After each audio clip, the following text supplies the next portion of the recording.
Ladies and gentlemen, President Trump just scored an absolutely massive legal win against various law firms that have been weaponizing the justice system to undermine the America First agenda. Now, if you all remember way back to President Trump's first presidential term, three legal firms specifically, Perkins and Coie, Paul Weiss, and Covington and Burling, all actively worked to take down President Trump by getting loose with the legal system, to say the least.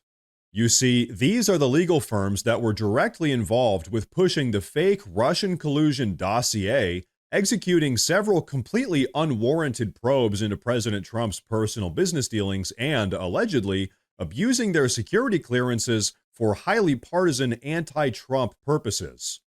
Pretty much, these law firms were absolutely hell-bent on tormenting President Trump throughout his entire first presidential term, and they effectively weaponized the justice system to do so. In fact, check this out. President Trump himself actually chimed in on that entire experience. Take a look. I went through 4 years of hell by this scum that we had to deal with. I went through 4 years of hell. I spent millions of dollars in legal fees, and I won. But I did it the hard way. It's really hard to say that they shouldn't have to go through it also. It is very hard to say that. So folks, there you have it. What these law firms did was absolute hellish lawfare, a complete and total weaponization of the justice system in reality. And so folks, that is why when President Trump got back in office a couple months ago, he signed several executive orders suspending these law firms' security clearances, terminating their federal contracts, and he restricted the law firms from accessing government buildings. Then, to top all of that off, President Trump hammered down on these highly partisan law firms by completely cutting them off from government clients due to the fact that they were all pushing woke DEI hiring practices. And as you all know, pushing the DEI woke agenda is now illegal in accordance with another one of President Trump's executive orders. So pretty much, as a consequence of all of this, President Trump was on the brink of running these partisan progressive law firms out of business. Now, it's also worth noting real quick, these law firms are actually some of the most prestigious elite law firms in the entire country. So the fact that President Trump stepped back into office and then held them accountable for their insane partisan progressive behavior is actually astounding. Without a doubt, law firms like this are absolutely not used to getting held accountable and smacked around like this. But so folks, this is where President Trump scored his massive victory. You see, after all of that, these law firms actually totally capitulated and completely surrendered to President Trump. Seriously, all of them just completely caved in. But before we take a look at that, I want to say real quick, if you guys enjoy the daily news coverage, please consider subscribing to the channel because it really does help a ton with my daily struggle against the YouTube algorithm. But okay, folks, check this out. You see, after he had gotten done dispensing justice, these law firms actually agreed to strike up a deal with President Trump in order to save themselves from going out of business. In fact, ultimately, they all agreed to not only completely scrap all of their woke DEI policies, but they also agreed to do $40 million worth of pro bono legal work for President Trump and his administration. That's right, these progressive law firms that sought to destroy President Trump just a couple years ago, now they're working for him for free. Oh yeah, and to top all of that off, President Trump actually said that he's going to task these law firms with fighting legal battles on behalf of various veterans' rights groups. Now that, ladies and gentlemen, is America First.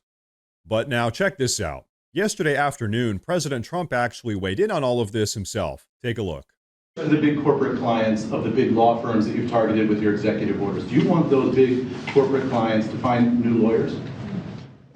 I just think that the law firms have to behave themselves, and we've proven that. We have others that want to make a settlement also. They, having to do with the election and other things, they behave very badly, very wrongly, and I appreciate the one, these are the biggest firms, and they all came back realizing that they did wrong, and that's why they're doing this. So I just think they have to behave. We have to straighten out our country. We have to straighten out our elections.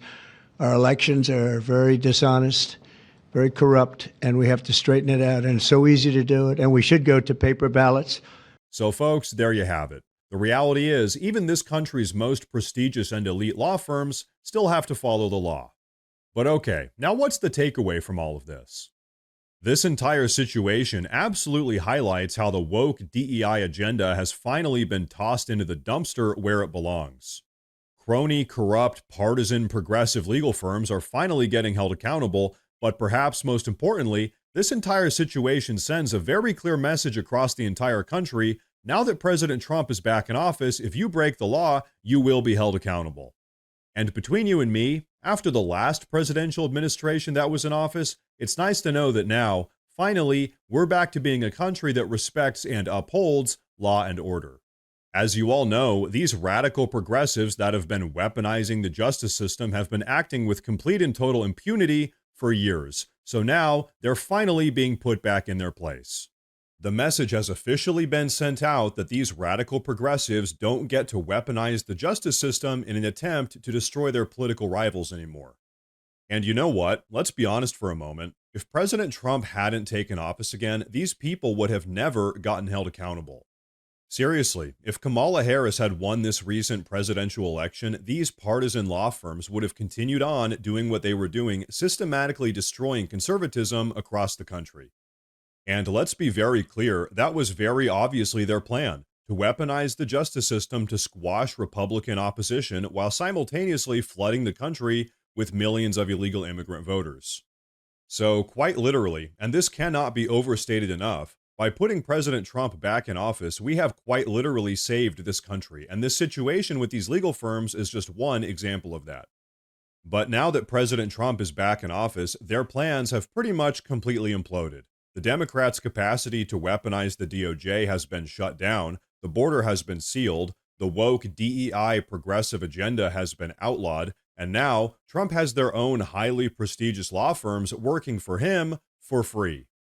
And so when you look at the bigger picture, it's no wonder all of the progressives are losing their minds right now. They know that their plan to destroy the country has failed. And now, every single day, they have to wake up and watch as President Trump really does make America great again.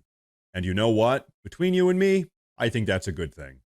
Now, folks, before we wrap up with today's video, I want to say real quick that I've actually gone ahead and made a community Facebook page where I'll be posting additional news and updates as it relates to all of this. So hey, if you guys use Facebook, check out the pinned comment down below and give that page a follow. But everyone, that is going to be a wrap for this one, so please go down below and drop a comment. Let me know what you think about all of this. While you're down there, please like the video if you liked it. As I said earlier, please consider subscribing to the channel because it really does help a ton. Thank you all very much for tuning in today, and of course, as always, stay safe.